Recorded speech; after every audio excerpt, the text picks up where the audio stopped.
नमस्ते दोस्तों, फिनवीटा में आपका स्वागत है, जहां हम बड़ी बड़ी सुर्खियों को आसान भाषा में समझते हैं और जानते हैं कि आज दुनिया में क्या हो रहा है। मैं हूं फारूक शबाब और आज इस वीडियो में हम बात करेंगे राष्ट्रपति डोनाल्ड ट्रंप के नए आदेशों के बारे में। इनका क्या मतलब है अमेरिका और दुनिया के लिए 2025 में, आइए जानते हैं। ट्रंप द्वारा आदेशों पर हस्ताक्षर, सीमा दीवार और नीतिगत सुर्खियों का एक छोटा सा असेंबल। सबसे पहले समझते हैं कि एग्जीक्यूटिव ऑर्डर होता क्या है।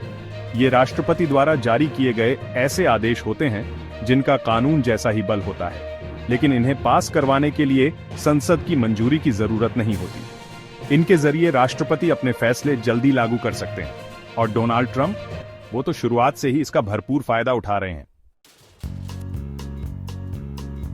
पहले एग्जीक्यूटिव ऑर्डर की बात करते हैं जो इमिग्रेशन यानी प्रवास के बारे में है। ट्रंप ने दक्षिणी सीमा पर नेशनल इमरजेंसी यानी राष्ट्रीय आपातकाल की घोषणा कर दी है ताकि सीमा पर दीवार बनाने का काम तेजी से हो सके और कड़े डिपोर्टेशन रूल्स लागू हो सकें। वो बर्थराइट सिटीजनशिप यानी जन्म स्थान के आधार पर नागरिकता को भी खत्म करना चाहते हैं, जिससे पूरे देश में बहस छिड़ गई है। अब बात करते हैं एनर्जी पॉलिसीज यानी ऊर्जा नीतियों की। ट्रंप ने अमेरिका को पेरिस क्लाइमेट अकॉर्ड से फिर से अलग कर लिया है और तेल और गैस के उत्पादन को बढ़ावा देने के लिए नेशनल एनर्जी इमरजेंसी यानी राष्ट्रीय ऊर्जा आपातकाल की घोषणा कर दी है। उन्होंने इलेक्ट्रिक व्हीकल मैंडेट को भी रद्द कर दिया है और कहा है कि अब समय आ गया है कि पारंपरिक अमेरिकी उद्योगों को बढ़ावा दिया जाए। अब एक विवादास्पद फैसले की बात। ट्रंप ने फेडरल पॉलिसीज यानी संघीय नीतियों में जेंडर यानी लिंग को सिर्फ पुरुष या महिला के रूप में परिभाषित करने के आदेश पर हस्ताक्षर किए हैं और फेडरल एजेंसीज यानी संघीय एजेंसियों में डाइवर्सिटी, इक्विटी और इंक्लूजन से जुड़े कार्यक्रमों को खत्म कर दिया है।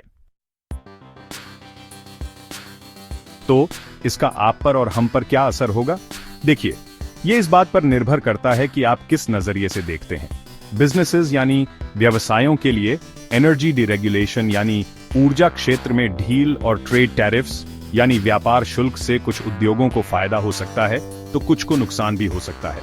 इंडिविजुअल्स यानी आम लोगों के लिए लिंग की परिभाषा में बदलाव जैसी नीतियां या बर्थराइट सिटीजनशिप को लेकर नए कानूनी विवाद खड़े हो सकते हैं। ग्लोबल रिलेशंस यानी वैश्विक संबंधों पर नजर डालें तो पेरिस अकॉर्ड से अलग होने और टैरिफ्स लगाने से अमेरिका और उसके सहयोगियों के रिश्तों में तनाव आ सकता है। जैसा कि उम्मीद थी, लोगों की प्रतिक्रियाएं बंटी हुई हैं। समर्थकों का कहना है कि अमेरिका को ऐसे ही मजबूत नेतृत्व की जरूरत है, जबकि आलोचक इसके सामाजिक और आर्थिक परिणामों को लेकर चेतावनी दे रहे हैं। अब सबसे बड़ा सवाल यह है कि आगे क्या होगा। ये एग्जीक्यूटिव ऑर्डर्स तो बस शुरुआत हैं। आगे कानूनी चुनौतियां आएंगी, दुनिया भर से प्रतिक्रियाएं आएंगी और बहस तो होगी ही। तो इस चैनल से जुड़े रहिए क्योंकि हम इन खबरों पर नजर रखे हुए हैं। तो दोस्तों, आज के लिए बस इतना ही। ट्रंप के इन एग्जीक्यूटिव ऑर्डर्स के बारे में आप क्या सोचते हैं? क्या यही वो बदलाव हैं जिनकी अमेरिका को जरूरत है या फिर ये गलत दिशा में उठाया गया कदम है? हमें नीचे कमेंट में जरूर बताएं। वीडियो को लाइक करना, सब्सक्राइब करना और बेल आइकॉन दबाना न भूलें ताकि आपको हमारी नई वीडियो की सूचना मिलती रहे। देखने के लिए धन्यवाद, फिर मिलेंगे।